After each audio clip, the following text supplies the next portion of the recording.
Dad Chat. I'm your host, Brandilynn, and today my special guest is all the way in New Jersey, my hometown. So today we have Matt, who is a veteran, a firefighter, and he works for New Jersey Natural Gas. Thank you so much for coming. Oh, thank you for having me. I'm really excited. Of course. I'm so excited too because where people don't know, we actually went to high school together. We've known each other for years. I think I've known you probably since like middle school days, but we're from the same town, Parsippany. Yes. So I also know that you were recently injured, so I'm super sorry, and thank you so much for wanting to do the podcast, even though you're injured currently. Oh, of course. I got plenty of time now. So cool. I know you do so many different things, but since we, obviously like time happens and you just kind of like fall out of touch, fall in touch with people, let's kind of start of how you got into the military and just kind of take it from there since you have a lot of different career paths. Yes, I definitely did. So it was like I was 17 years old and I was dealing with a lot of family issues and back home issues.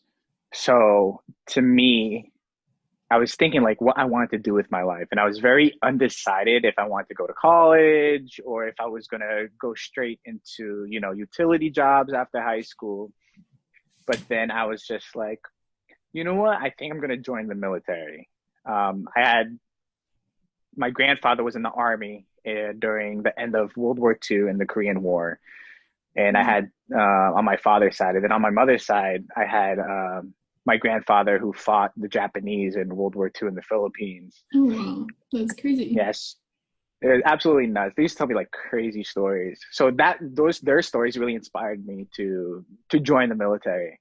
So at first I was going to join the Coast Guard. And then my grandmother from my father's side was like, what's that nice branch that wears the dress blues with the red stripe down the pants? And I was like, that's the Marine Corps. She's like, that's the only branch you're going to join is the Marine Corps just for the uniform. I was like, okay, the toughest one. I'll go for it. So at 17, I had my parents sign the contract because at 17, you can't sign it because you're not 18 yet. You're underage, yeah. Yeah. So, yeah, my mom obviously was, you sure you want to do this? And I was like, yeah. I was a little, I had my eyes set for it. So it was just like, if you don't sign it, then when I'm 18, I'm going to go anyway. So you might as well just sign now. Just sign it, yeah. Exactly. How was that experience like still being in high school? Because I remember like every time like it was the lunchtime hours, like there would always be the people like recruiting at that little table. And like I never really knew anyone that just kind of went there. So how was that to be in high school? Like what were people's feedbacks about it? Well, I really didn't tell people. Okay. A lot of people did not know that I signed I joined the military. So the only people that knew was just I had my own like small group clique. And they were the first people to know. And then, I really kept it to myself because I wasn't that type of person really to be like, I'm joining the military and all that. But it was an experience. I'm not gonna lie, a lot of second guessing myself after I signed the contract. Like, are you sure like this is the right choice that I want to make? And picking a job, because when you join the military, you pick the job that you want to do. So it was what did you pick? My first choice was crash fire rescue. Okay. So when I went to MEPS, which is the medical screening process, they do it's like a physical. They make you do like a whole bunch of things. They check your eyesight, they check your body weight. And then they realized that my eyesight was so bad that I couldn't join fire rescue. It's weird. Even though then I was a volunteer firefighter in Parsippany, I could not, be a firefighter in the military. That's pretty crazy. So just like the different like requirements. Oh, it's really, really strict. So then my next choice was infantry. So I actually ended up going to boot camp as an infantry title. Okay. So then how was that experience from when, you graduated, you're in the military, you're in boot camp? Like, how was this whole experience? Oh, geez. Just being in the military just seems so crazy to me. Well, that like my military experience was bittersweet. I left. So when I went for boot camp, it was September 11th. Oh Yeah, shit. September 11th, 2012. That's when I like put my 2 feet on the yellow footprints in Paris Island, South Carolina, which is everyone on the east side of the Mississippi goes there. So it was an experience. And then I graduated on December 7th. And for you history buffs, December 7th is Pearl Harbor Day. So it's this like, I would never forget those 2 days of when I joined and when I graduated. Crazy. That's pretty crazy, actually, because I mean, being from the East Coast, September 11th, like we really experienced that shit. So it's like, I mean, everyone experienced it the whole world, but I feel like the closer you were to New York, which New Jersey is right there, it was like you never forget what you did that day. Not at all. I still remember that day like it was yesterday. It was very clear, even though I was in first grade. Yeah. So I guess that's another reason why I did join the military was experiencing that. And because, my father was a fire chief of Lake Hiawatha Fire Mm. Company. And when that happened, he picked me up from school and I went to the firehouse and I really didn't know what was going on, but I just remember, everyone all the firefighters watching the TV. Mm. So growing up, I realized like how awful that was. So that's, I guess, another reason why I joined the military was because of September 11th. Yeah. So then why was it so bittersweet to you, as you said? Okay. Boot camp. People find me crazy. I enjoyed boot camp. I loved getting yelled at. I loved being told what to do. I loved, how tough, physically and mentally tough boot camp is. They say that Marine Corps boot camp is the toughest boot camp in all of our branches that serve the United States. So it was an experience. I dealt with the extreme cold in September. No, the hot in September and then the extreme cold in December. So boot camp was fun. So I'll just start off by saying how boot camp was. Yeah. All the So details Marine you Corps, want. of course, boot camp. Marine Corps boot camp has 3 phases. First phase is basically, that's when you land on the yellow footprints. They scream at you, they yell at you. Basically, they really turn you into nothing. It's Yeah. like you're not even a civilian. You're not even human. You are absolutely nothing. And that's when they really teach you how to, say yes, sir, and aye, sir, and really follow commands. And they high stress. So when I talk to a lot of people, they're like, "Oh, why do Marines like yell at you?" Like a lot of people Yeah. picture like Marine Corps boot camp. They're screaming at your face like this, or like Yeah. and the reason why it's because of your stress levels. Mm. They want you to experience combat stress without the gunfire. So then the next best thing is having like three drill instructors yell at you Yeah. and try to like make you flustered, make you like show a sign of weakness. So that's what they really try to do is build up your stress tolerance. Yeah. And then so the first phase, that's when like we get into our first battalion. I was in second battalion Fox Company. I was in platoon 2101. We had like 40 recruits, and it was at the time, it was one of the biggest recruit platoons that Paris Island ever had. Oh, wow. And it was, yeah, I mean, I met so many people from so many places, and it was just awesome, community, because they really strip your names. The first thing they tell you when you get on the footsteps is that they tell you, you don't use I, me, you don't use those terms. It's always going to be this recruit, this recruit. They want to break you down. They don't want you to be independent on yourself. They want you to work as a team. Yeah. Yeah. I can see that being like transformative as like a man too.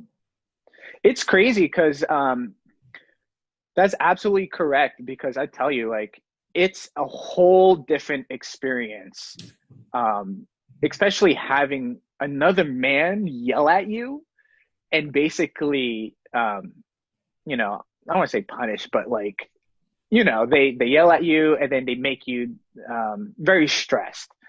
And it's just absolutely crazy because they teach you everything, all your knowledge that you had in your previous, like, I'm going to say previous life Yeah. in the civilian world. They really like remove all of that. So they really teach you Wild. like all the fundamentals of being back into a man and then into a Marine. Hmm. Yeah. So then Amazing. after, I'm sorry. Oh, it just is like crazy. Oh, it is crazy. I mean, there's so many. Before I left for the military, I was watching like all these videos, YouTube videos, and like trying to expect what I might walk into, but not like actually being there and going through it is a whole different experience.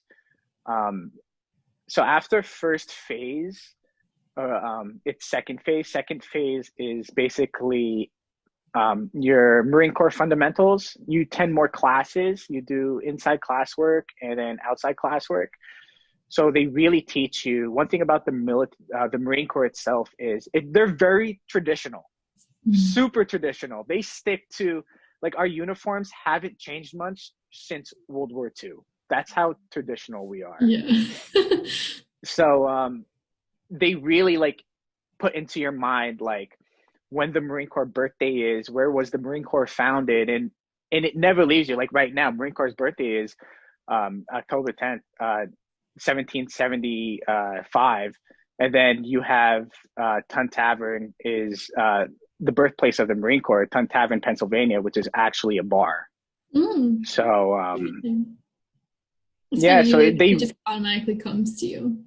exactly, like the first female Marine is Olfa Mae Johnson. Like they teach you like all these stuff, and it's like incredible because that's one thing I love about the Marine Corps is that they are so traditional and they want you to know the knowledge of how the Marine Corps was built. And I think that is honestly like amazing because it really makes you feel a part of the family. You know, the Marine Corps, we call it an exclusive gun club Mm. because the Marine Corps is it is the smallest branch in the Mm. military. You know, there's less than 1 million of us. Well, not like, you know, the Army, Navy, the Air Force, and the Coast Guard. They have a lot of bodies in their branches, but the Yeah. Marines, we really do have a few, and which is amazing. So they teach you all the history, Marine Corps history, and then we start what we call snapping in. Snapping in, we start with our M16s. We had M16s in boot camp. And that's when we do gun fundamentals, safety, and how to fire, proper way of firing rifles, which was fun. I never shot a rifle That like was gonna be that my till the question. Marine Corps. How is it going to be experiencing such a big gun? So I thought I was going to be scared. Obviously, you know, I was scared going up to it, but after taking, you know, squeezing that first trigger and then seeing your like that first shot that you take, it like I don't know, the adrenaline rush goes through you, and you just feel, I don't know, cliche, but you feel unstoppable. It's just like, you know, I have this weapon that I'm in control of, Yeah. and with the proper teaching, I can fire it and shoot it correctly in a safely manner, which is like amazing, you know. Yeah. And it Empowering. like it is very very empowering. And one thing about the Marine Corps is that we every Marine is trained as a rifleman, Mm. and that's why we hold a lot of pride in Marines. Not like the Army. If you're an infantry in the Army, that's the only time you'll technically shoot a weapon, Mm. you know. But in the Marines, if you're administrative, if you're a comm, if you're a water supply, if you're a cook, they all train you to shoot. Mm. You know, if you're any of those in the Army, you really don't touch a weapon. Yeah. Um, That's one thing I loved about the Marine Corps, because it's just like, tough. And it was just like everyone is built on the same level in boot camp. Yeah. That's cool. Yeah. That's cool. And then, so after the first three phases, then what is the journey like? So after the first three phases that's when you go to ITB, which is Infantry Training Battalion School. So then my MOS, which is military occupation specialty, was infantry. So I went to what we call Camp Geiger in North Carolina, which is right next to Camp Lejeune, very popular military Marine Corps military base. And that is a 2 month for infantry. It's 2 month training school. So first month is a basic course. So it's just like your regular, like all your infantry movements and all that stuff. And then the second month is your job. Mm-hmm. So when I first got to Camp Geiger, infantry is, you have a lot of billets in infantry. So you can always be an 0311. 0311 is regular full-blown infantry. Door kickers, they're go out on patrols and all that. And then you have 0342. 0342 is mortar guys. They shoot the mortars. And then 0351 is assaultments. 0331s are machine gunners, and 0352s are anti-tank missilemen. So when we go there, they're like, all right, we have, those 5 billets. Who wants to pick who? Who wants to be mortars? Who wants to be machine guns? And then, of course, me, I was just like, that was a really tough choice. So then I was just like, you know what? Anti-tank, for me, that sounded like badass. Like, I get to shoot, at enemy tanks and armored vehicles. I was like, hell yeah. So I picked 0352, which is anti-tank missileman. And that job consists of shooting, all you Call of Duty players, is javelin missiles and tow missiles, which is really, really fun. So the first month of ITB is basically we do our basic assault courses. We learn how to fire in combat scenarios. What else? We do a lot of hikes, a lot of rucks. Rucks is just, with our packs on, and we just do a lot of hiking for like miles, which I hate. That's why like these days, I don't like to walk far, because it just brings me back memories of like those awful, awful, awful hikes, nonstop hikes. And once that's all done, we do like mount too. Mount is, if I remember, it's been such a long time. Mount is, Marine occupation, urban terrain. All right. Okay, you might have to edit that out because I'm not No totally worries. sure. But Mount is basically combat in urban terrain. So that's when we like go inside a village. They teach you how to clear rooms, throw grenades, and basically locate enemies inside buildings. And then after the first month, and that's when you get into your job billet.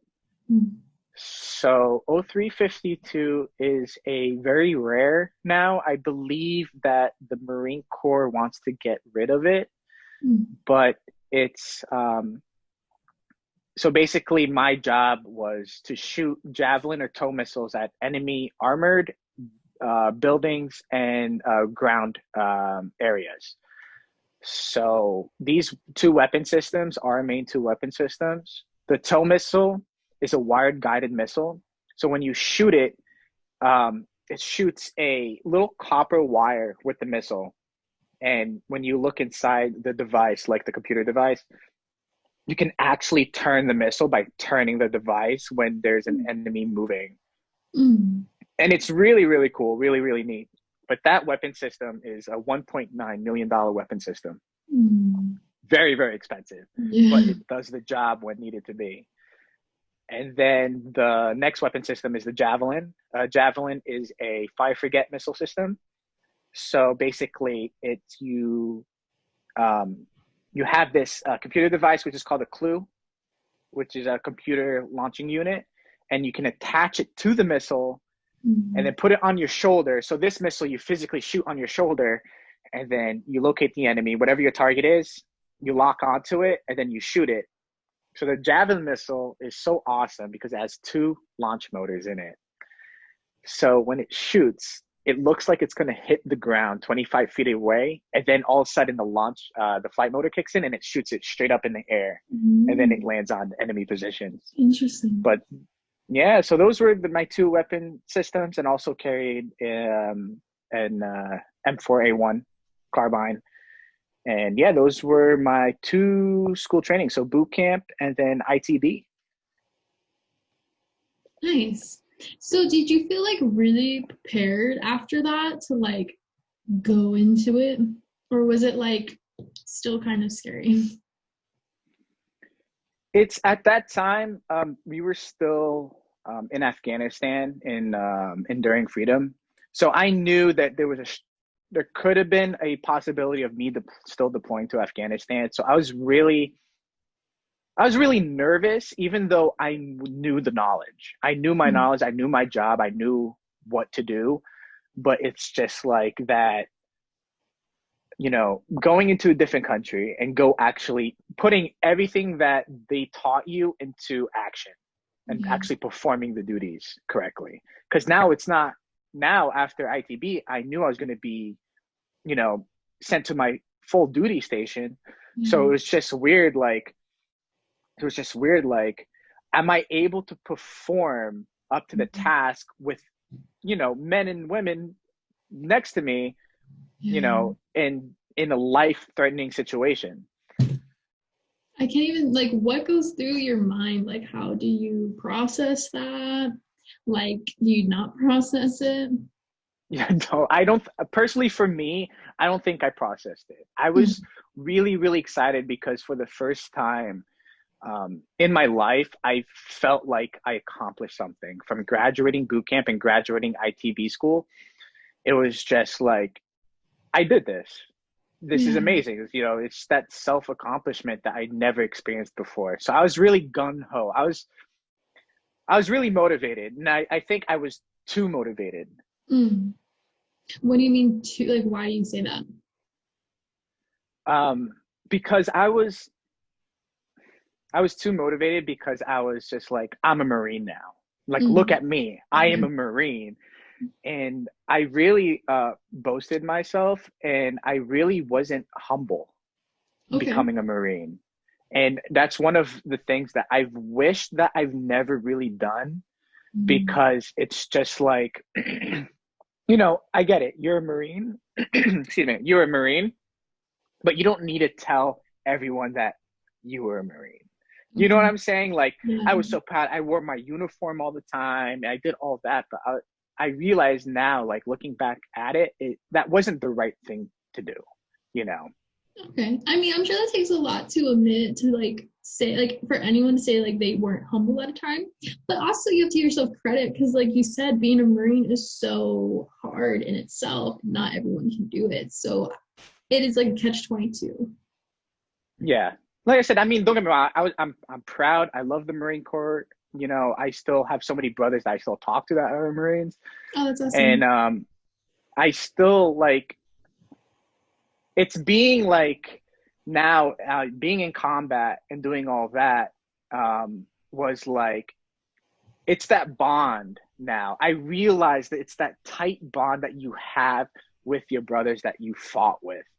So before that, before I ever got deployed, I was just like, well, I'm a Marine, I'm tough, like all this. But now being through combat makes you realize, like, I would really want to kind of want to say that I was foolish at younger Marine, at junior Marine Matt, than how I was after my first deployment, realizing how, really, like, you shouldn't, like, it's a tight club. And it's not just about being a Marine, it's about the brotherhood that you build. Yeah. So you said you were deployed. Did you get deployed to Afghanistan?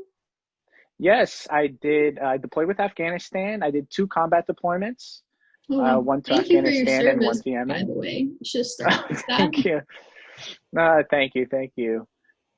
It was a fun experience. So when I was after ITB, my first duty station was 29 Palms, California, close right next to California. Joshua Tree. Yep. I love it. I love California, but the only thing is just too expensive because I really wanted to move out there. Hmm. But Hey, yes, I was Jersey's in. pretty expensive too. Oh, not expensive as California though. I mean, depends. Depends. True, the gas is really expensive. Yes. And you guys have to pump your own gas in California. That's true. New Jersey. For anyone watching that does not know New Jersey, you don't pump your gas there, which when I moved, I had to learn how to do that. It was nuts. But Oh, think about it. You could provide a lot of jobs if everyone didn't pump their own gas. yes. And you, okay, I have to ask you, do you miss Taylor Ham? Oh my God, of course. I have my mom ship it to me. Like literally in the beginning, I would have like withdrawals and my mom would like overnight it to me. I think she sent it to me kind of recently. But yeah, dude, there's nothing. Okay. Sorry to like interrupt, but there's No, no worries. certain things that you will always miss. I'm a Jersey girl always, even though I'm now in California live-in person, but Jersey girl always. Taylor ham, we call it Taylor ham, people, not pork roll. There's a big debate, but us Northern Jerseyans call it Taylor ham. Yes, Taylor Ham. Bagels, dude, bagels are so like fluffy So and soft. better. And they're bigger, they taste Yes. so much better. And pizza is obviously better on the East Coast. Like California, it's all right. But we know what So, real pizza is, plus I'm Italian, so yeah, that's pizza. true.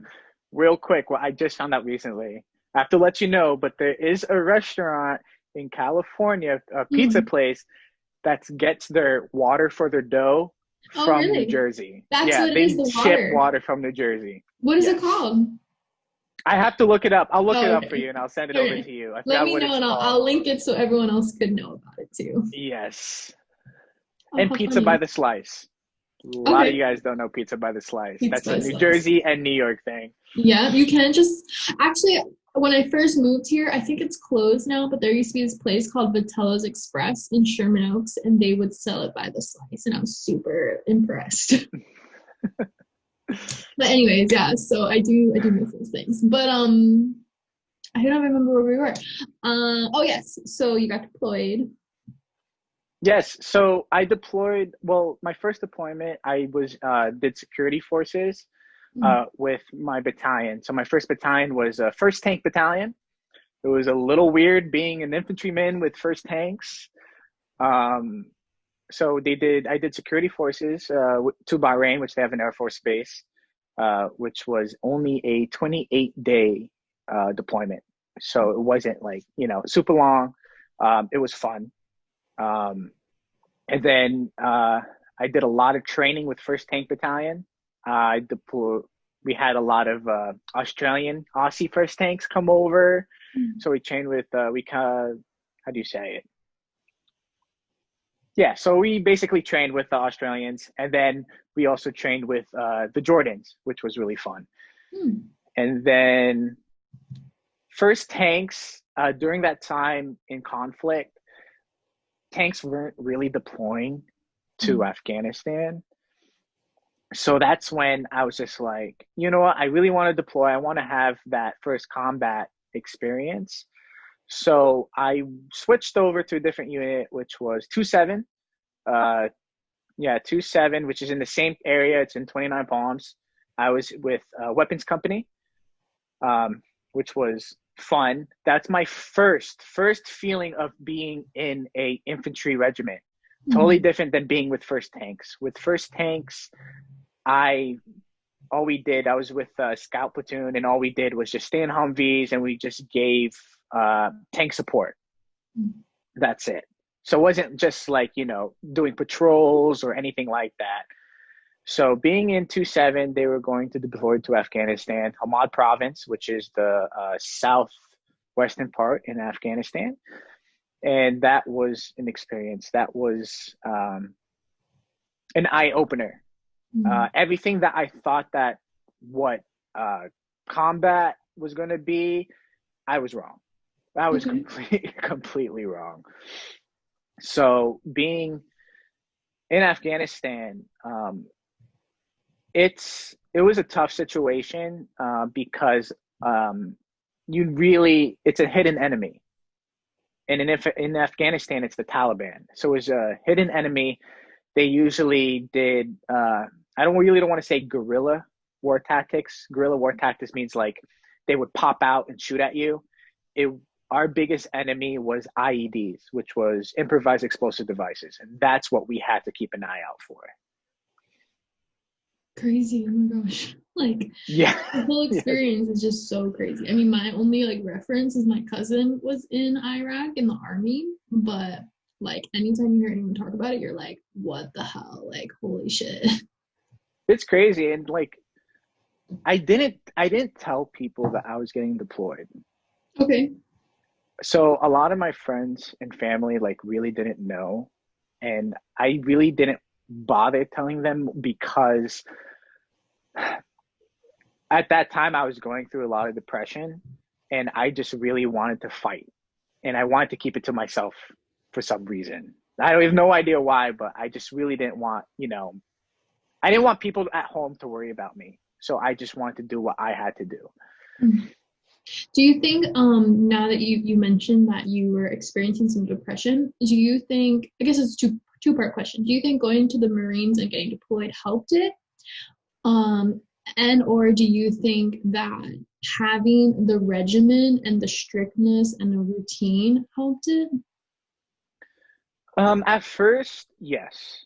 I had a tough childhood growing up, so I was bullied. I was beaten up quite a bit in like elementary and middle school. That kind of faded away during high school, but I was odd. So having that structure I was the and same way, yeah. yeah, I was odd really people nice. rule. Everyone's a little weird. So I don't understand why I was picked Yeah, on, that's but what I'm saying. Like, not to like take from the moment, but like I understand how that feels to like be bullied just because you're like different or you act different or dress different or like different things. Like, right. why do people bully those people? I It's know that's so why shitty. I don't know if you were aware, but I was a hermit in high school. Like I was cordial with a lot of people in high school, but like I barely hang out with anyone. Yeah, I was the same way. Like I was cordial, and you would think that like you fit. It feels like I think the same for you. That, like we fit in, or it seemed we fit in, but really we didn't. Yeah, exactly. Yeah. But then going to boot camp and actually having that structure, I enjoyed that because at the time I really didn't have a I say like a self of mind. So I never really enjoyed making decisions for myself. So Mhm. actually having someone tell me, all right, you're going to be at this place at this time, or you're going to do this today. This is your job. It was perfect because I didn't have to Yeah. use my, I didn't have to use my brain. It was just like, all right, this is what I'm told to do. This is what I'm going to do. So Yeah. that helped me a lot with my depression because it was just every day I had something to do. My mind was busy and I never had to think about or worry about, what am I going to do? When am I going to do this? It was just Yeah. basically, Matt, you're going to do this. And that's it. Yeah. So Yeah. then being deployed and like being in active duty, how did that help or hurt your depression? When I first got to my unit, I had bad blood because I remember um, hazing is a thing in the military, Oh, especially what really? we call being a boot. So Okay. a boot in military terms is fresh boots. So it's like a new Mhm. guy. Okay. So when I went to first tanks, it was very difficult. I thought being in boot camp, that's where all the hazing happened, and I expected to be yelled at in my fleet, in first tanks. I expected, to learn more, to be yelled at. I was mentally trained myself to experience a little bit of hazing. But the first night, I don't want to, the first night I was actually beaten. I was kicked. I was punched. I actually ended up going to the hospital. Oh shit. Yeah. So that kind of made me depressed after that, because I thought, like, as soon as I finished, ITB and boot camp, I was going to be with my brothers, my family, my true family that I always yearned for growing up. So seeing that and dealing with that kind of really demotivated me, and it really brought me back to high school, and not high school, middle school and elementary school, and like dealing with bullying. And I was just like, not bullying, but assault. And the worst thing, and if there's one thing that I want to tell people, like, who are in the military and experience like that type of hazing, what I've dealt with, because I wasn't just hazed, I was assaulted. I was beaten by drunk Marines. The first night, as soon as I got into base, it was like at midnight, I was beaten.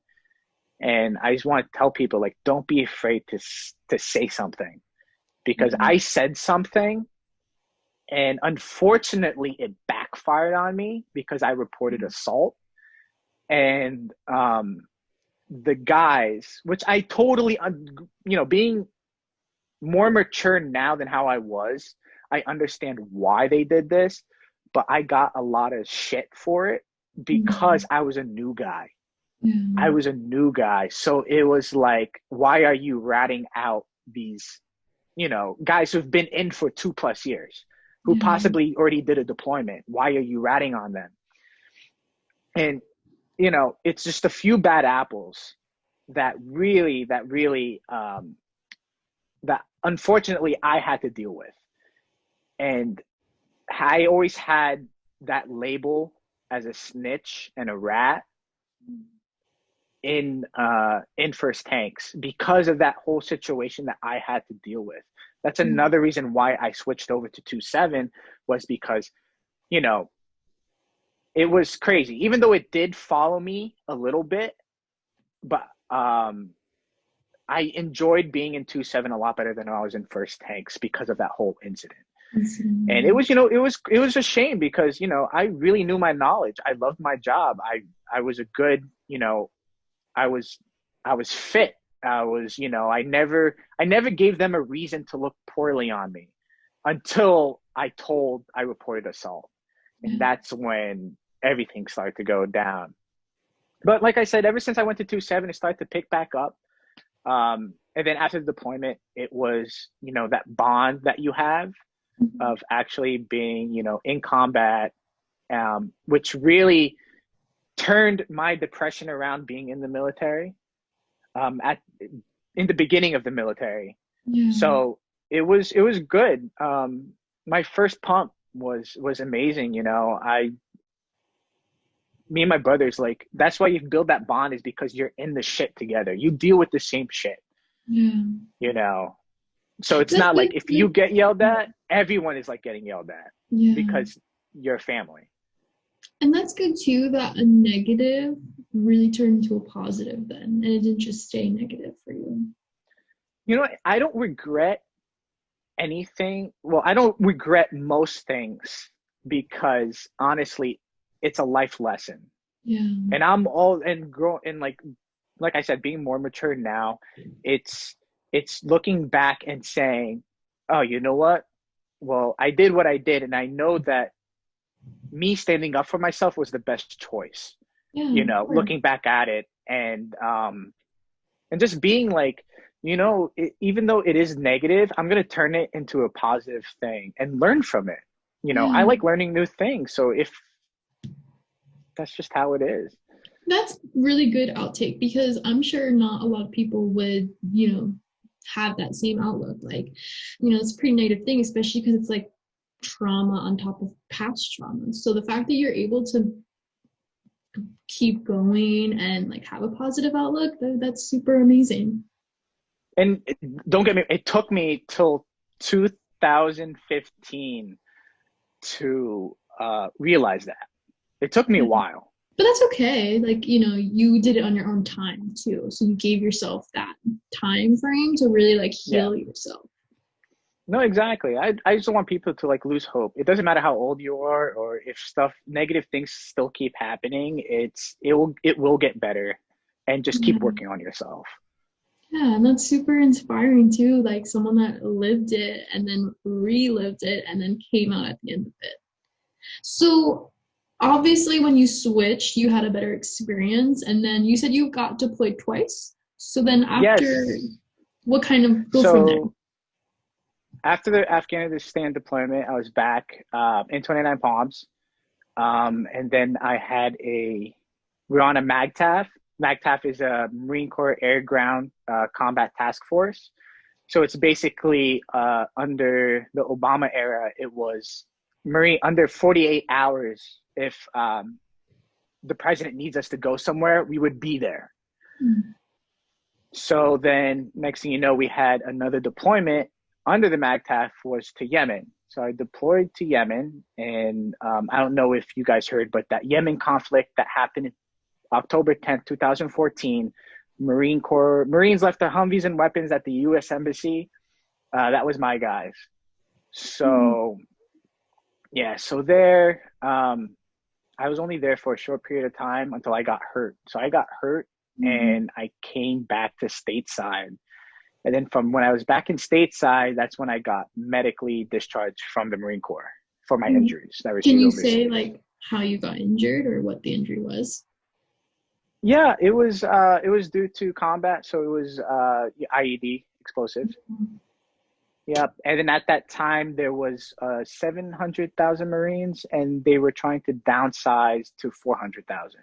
Mm. So it was there were I don't want to say they were kicking people out, but like if you had like any issues, they were leading you out of the Marine Corps, early retirement. Yeah. Yeah. That's pretty crazy though. Like, are you healed from that?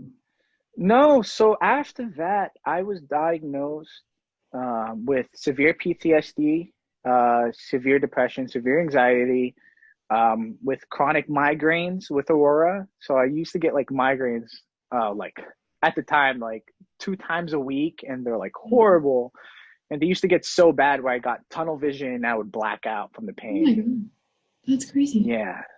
Yeah. So so that's what I was labeled with um, through the military. So when I got back to stateside, and that's another experience that I had is when I got back to stateside, it was like a forced push out of the Marine Corps. So I didn't have time to set up anything at home. So it's just Mm. like, all right, bye, Matt, you're good. You're out of the Marine Corps, pack your stuff off and get off base. So I was just like, okay. So I came back home and I really didn't have a place to live. So I stayed with my sister in New Jersey and dealt negatively with my PTSD. Mm. Yeah.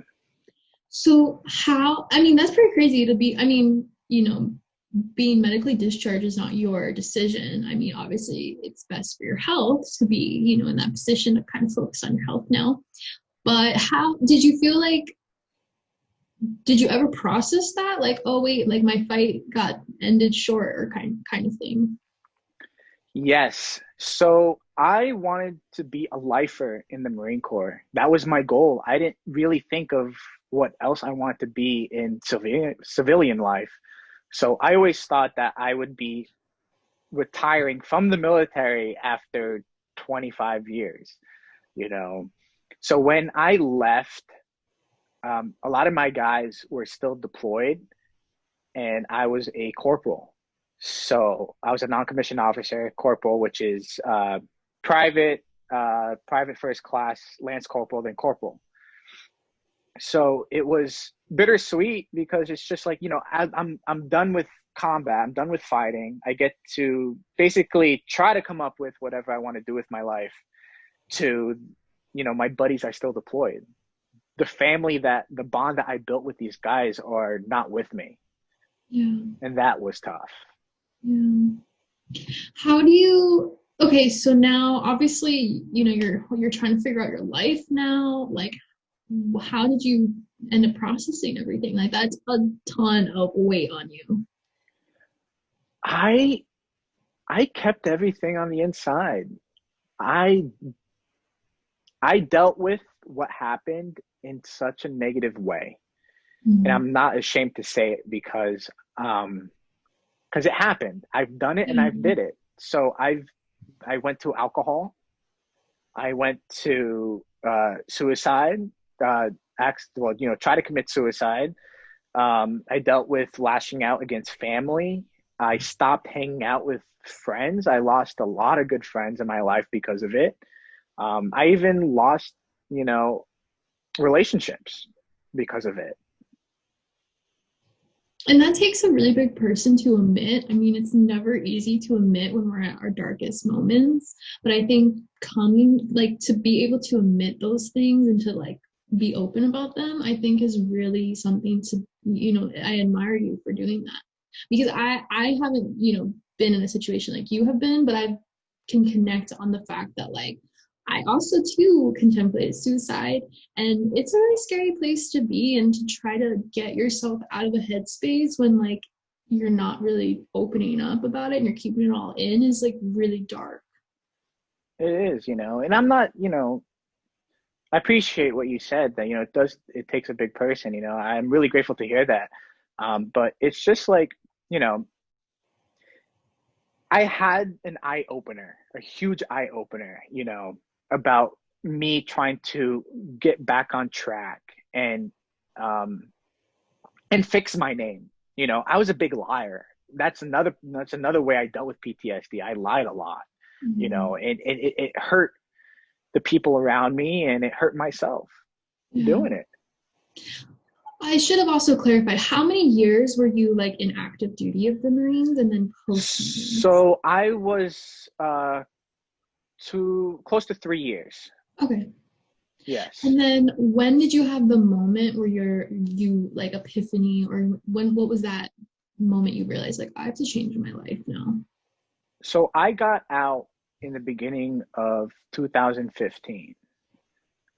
So towards the end of 2015, so December of 2015, that's when I had my eye opener.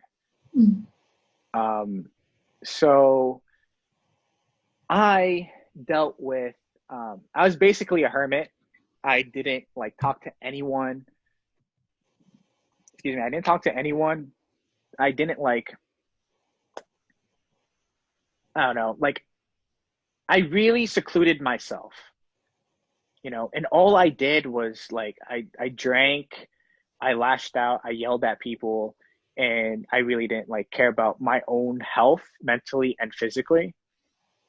Um, it was bad, and it was worse because no one back home understood what I was going through. And it was very hard for me to explain. And I used to blame those people, but I don't blame them anymore because now thinking back is like, how would they ever know what I've been through? Because they never Yeah. experienced it. They never experienced, you know, losing friends.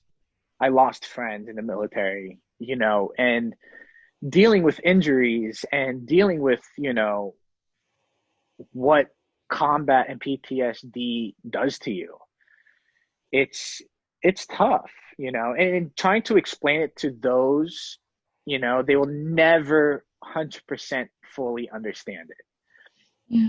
So I took it out at the wrong people. I dealt with it in a negative way, and so I tried to commit suicide. I tried to commit suicide, um, probably by after my after I got sent back home from my deployment to 2000 end of 2015. I tried to commit suicide at least 5 times, Mhm. and I thank God I was never successful. Um, and then I thank God for, even though me and my father had a tough relationship, he's the one that ultimately said, "You need help." And I checked myself into the VA, and I checked myself into the psych ward. So I was there through the holidays of December, which that turned my whole perspective on life around. Mhm. So one thing about the VA, I mean, they are there and they give help to veterans, but my experience with the VA wasn't great. Okay. So when I admitted myself into the hospital, I assumed, because the smart thing to do is when someone admits themselves for mental health issues, that they will give you help. So I thought that I will attend um, classes, social skill classes. I thought I was going to, see a psychiatrist. I was going to see a social worker. We're going to do group therapy. That's what I imagined, you know, especially checking myself into a psych ward. It was the complete opposite. So Mhm. for about 2 weeks, yeah, it was 2 weeks. Um, I was locked in. I was locked in a wing, a hospital wing, with people who have it harder than me. You know, there were homeless veterans. There were veterans with no limbs. There was veterans that you had to watch out for because they have personality disorders, anger issues. So I felt so blessed with what happened in my life watching watching those people there with me. Mm. Okay. That makes sense. I mean, we always think we have it hardest until we open our eyes to what's around us. And that Exactly. doesn't it I doesn't make your situation not freaking hard, but there is that moment where you're like, well, there is someone out there that has it worse. Yeah, so seeing that made me really kick myself in the ass and be like, Matt Smith, you need to fucking change. Because if you don't change, your life isn't going to get better. So this is what you need to do in order to get better. And Yeah. my ultimate goal at that point, and what I still want to do now, is to fix veterans' health issues and what they do. And That's and to let awesome. people Yeah, and to let people know that not just veterans, but all people, because anyone can have PTSD. Anyone can have PTSD from a car accident, from a family trauma, from an assault. And I just want people to know that they aren't alone dealing with it. And I want to help people realize that there are ways to cope with it. Yeah. Because even That's these days, awesome. I still deal with depression. I know depression will never leave me.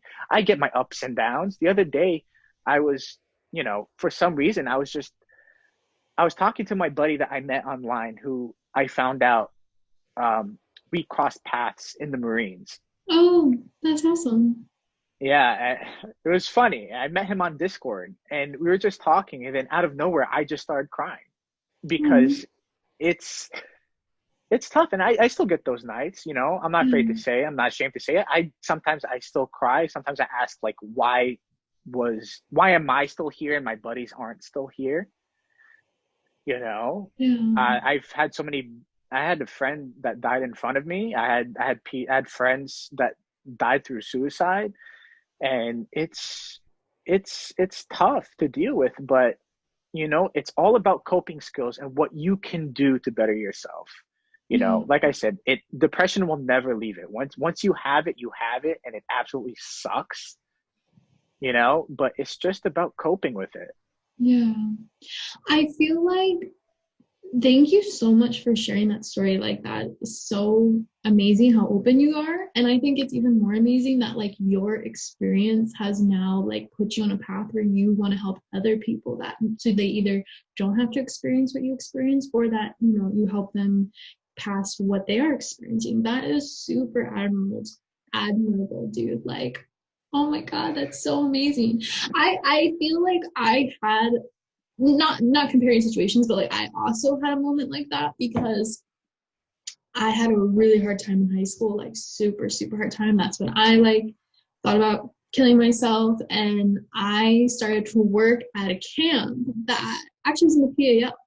And it was like helping at-risk youth, which was funny because I originally got put into the camp in like middle school because they like saw me and a friend like fighting in the hallway, like just fake fighting. But they're like, oh, Yeah. like you should be in here. Mind you, I also probably had so many bruises from my dad like beating the shit out of me, but whatever. But so I got put in this camp and I was in it for 2 years, like attending it, and you like do these activities, and it's like a summer camp program to like, make sure kids are like safe and out of trouble and restructure them. But then I got asked to be a counselor, and I think I had a moment where I was like telling my story to this like, group of other kids where I used to be. And I had this moment where I was like, oh my God, like my story like helped this one girl, because then I was leaving to go to California to move, and she like Facebook messaged me like how much just being open about my story like helped her like realize like it's not always dark, like, and I almost like I wanted to die. I was like, oh my God, this is like, I can't believe my little story of my own existence like could help someone. So the fact that you have a moment like that and it's like something you're actively trying to do is so amazing. Because one thing I've learned in dealing with depression is that, my opinion is that mostly everyone thinks that they are alone dealing with their issue. And I was so blinded and I was so stubborn thinking that, you know what, this is my issue. I'm the only one that's going through it. I'm the only one that's dealing with it. Was wrong. Everyone, I don't want to say everyone, but, most people that deal with PTSD, it's from all different types of reasons. And I want them to know that, it's okay. It's okay to have PTSD. It's okay to have depression. It's okay to feeling, to have anxiety. I have anxiety all the time, Yeah. but you're not going through it alone. And there are people there willing to help and willing to express. That's why I am so open, is because, people always tell me that, being too open is a bad thing. But for me, I don't think it's a bad thing at all. I think that people can hear what I have to say and hopefully change their thought process about themselves. Yeah, I agree. I think I used to be the same way. Like I used to be really shy and never told my story. And then the moment I told my story and it was like this burden lifted off, and now you can't shut me up. Like I want to tell anybody and everyone, because you never know one person you might touch from just sharing something about your life. And you don't know that unless you open up. So I definitely agree. Like being open, it comes with its risk emotionally, but the overall benefit, I think, is great for ourselves. Because I think when I talk about my experience, it actually heals me. And then two, you don't know who you're going to touch. Exactly. And it's not just helping with just that specific depression. I've realized too, it made me more confident in myself. Like I said, I was a hermit in high school. I really barely talked to anyone. I was a weird, people claimed me as a weirdo, so Weirdos for life. Exactly. It just made me embrace it. I am weird. I don't care if people know that. I'm a weird person, I used to be afraid to tell people, I watch anime. I love anime. I used to be ashamed to hide that. I remember during high school and like middle school, it's just like, I'm going to be made fun of for, liking anime. These days, I'm like, fuck, if you don't like me, you don't like me. As long as I love me, I love who I am now. Yeah. So it made me more confident in myself. And it made me realize what type of people are there for me. Yeah. That's really true. That's exactly really like, true. if you don't like me, you don't have to like me. I I love me, then that's what matters to me. And that's awesome that you've come to a place like that. So, oh my gosh, like, thank you for sharing that. And I know like that's not your whole story. I know you also like do a lot of other stuff. But I do really want to thank you for being open about that. That was really touching, and I'm sure anyone that watches will feel the same. But I'm honored that you shared it with me.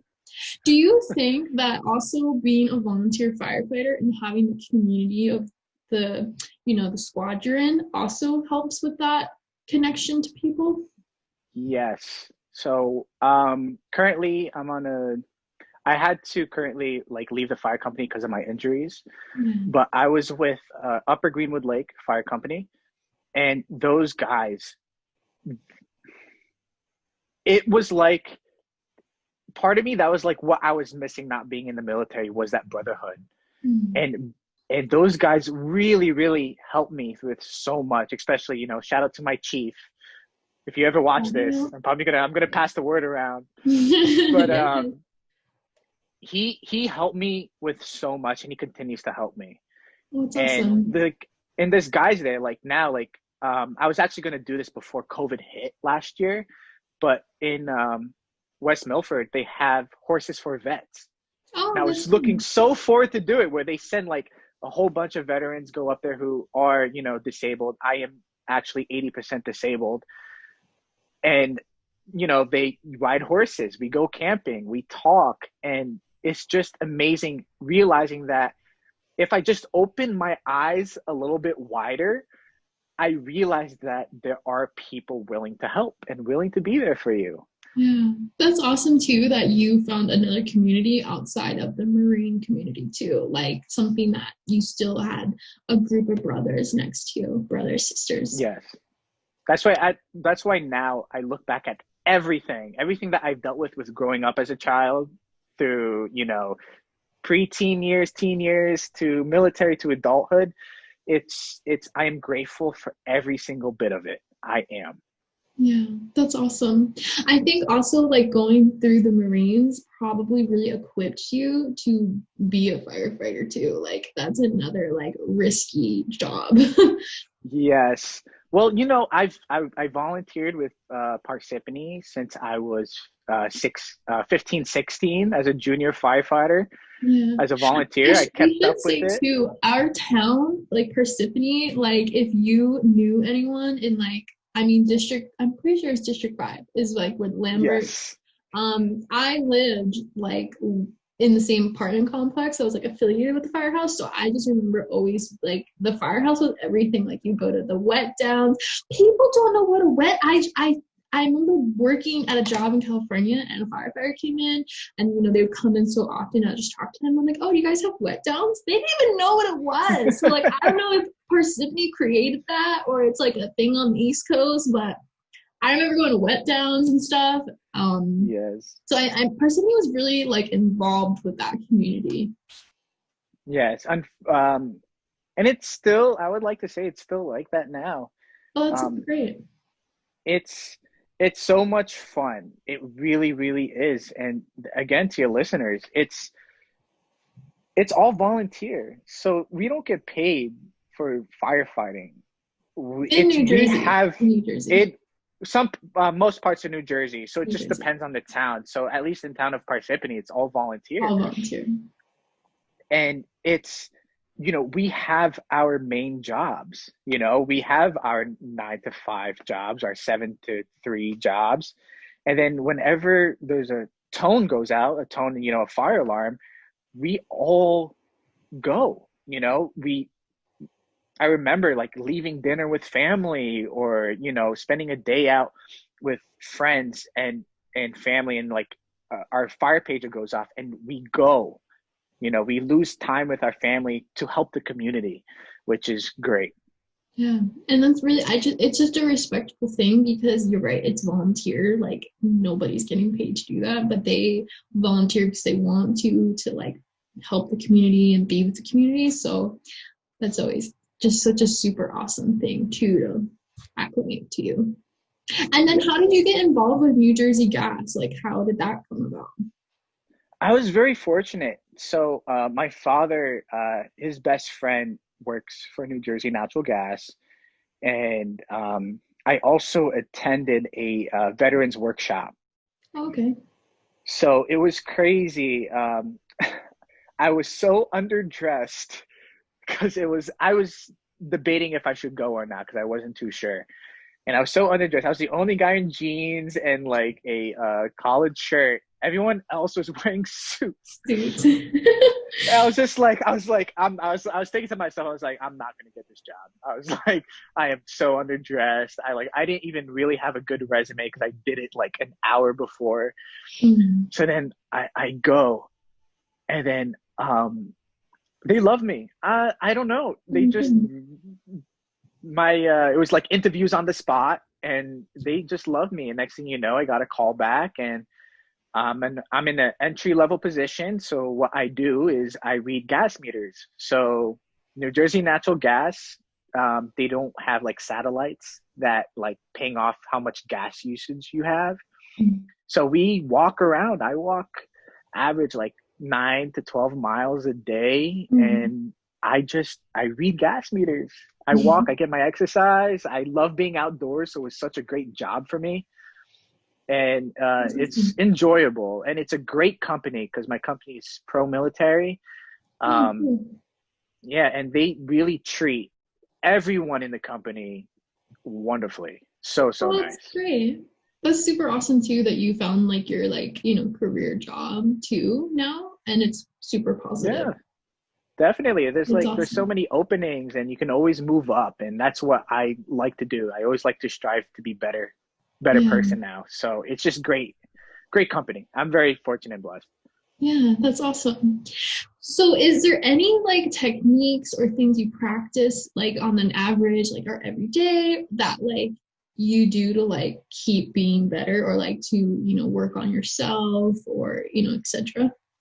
Yeah, I love to draw. Oh, Like okay. a lot of things I like to do are coping skills. So when I do feel down, I can always do these things that make me happy. So I draw. I love drawing.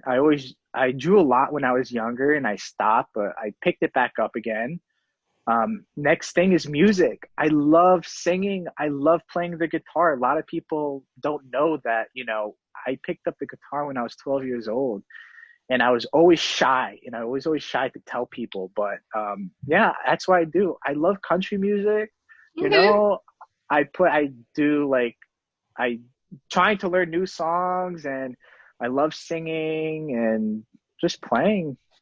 Dude, that's awesome. That is super cool too because like being self-taught is like super hard. Like Oh, it I was difficult. yeah, like I played bass for a little while, but I had like a teacher and I still didn't even master it. So kudos to you. That's super cool. So what do you feel like now that you're not as shy, like you're more willing to like post you playing music or like doing more things where you're Follow like my TikTok. oh, okay, there you go. No, What's your TikTok? We'll tag it. no, I just started it, so I only have Oh, like okay. two videos. That's But, okay. um, Whatever. We'll also like tag your Instagram and stuff too. sweet. But that's cool. I mean, to like knowingly seek things that make you happier is like a benefit in itself. Like you're not just dwelling on the everyday, you're like actively like, okay, let me like go play some music or like let me go draw. Yeah. You have favorite things you like to draw? Oh, I draw anything, honestly. I do a lot of landscape type of Okay, drawing. So I that's love, awesome. my dream is to, uh, I really want to go drive across country. Hmm. And one of my good old friends gave me a drawing journal. Oh, So I cool. just want to draw everywhere that I've been to. And I Dude, think that that's would be a awesome. cool thing to do. Yeah, Yeah, that'd be super cool. I mean, if you need any tips driving cross country, I did it by myself. So let me know if you need any help. definitely. It was definitely the best experience of my entire life. Like, just you're in the open world in a sense. Driving cross Yeah, country made me want to like visit every state. that's what I want to do. I really want to explore more. And Yeah. this is one thing that I like to tell people is that um, never stop, like, always have a dream in your life. It doesn't matter if you're 5 years old, 12, 50, 60, in your 20s. It's always have a dream because that will really strive you to achieve that dream. Yeah. And that's what I like. That's awesome. I feel like the same. Like I'm like a Disney girl, so I'm always like find the magic. Like in everything, Yeah, there's something you can exactly. find. Yeah, Yes, exactly. You're 100% correct. Find that magic. And it's a good thing to have. It yeah. really is. Especially with what's been going on in this world. It's Oh it's my really god. good to hold on to what you want, and it's then don't feel selfish for what you want, Yeah. and where you want to be and what you want to do. Just do it. Yeah, I agree. And I think that's super true. Like, yeah, the world is freaking mad, but we can control what we can control. And that's your own personal Exactly. self. So you're right. Like, find whatever, you know, your dream or your magic, or find what makes you happy, or like, right, like there's so many possibilities in the world. I guess Yes. like just a few wrap up questions. Were you ever able to mend relationships with people that maybe in your like in your darker stages were broken? I'm still trying to work on that. I still suffer from not texting people back. Mm, And I have an issue where I want to be invited to go, mm. to go But with you don't want to people, go. Oh, me but I too. don't want to go. Me too. So I'm the same. I suffer through that so bad. And I feel bad for my friends, and I explain to them is like, I'm sorry, but this is just who I am. I'm an introvert. I'm naturally an introvert person, and I think I am agoraphobic. Agoraphobic is like the afraid of going outside and dealing with people. Mm, And it's something that I'm still working on now. yeah. I would suggest, so I actually just started this book and it's called, shit, what's it called? It's called The Quiet or Just Quiet. And Mhm. it's a book that is about introverts. And for me, I think I'm 50% extrovert and 50% introvert, but my partner is all introvert. And so my extrovert definitely outweighs my introvert sometimes because I'm loud and obnoxious and get really excited about things. So I'm reading this book to learn about introverts and like how to kind of like understand them better.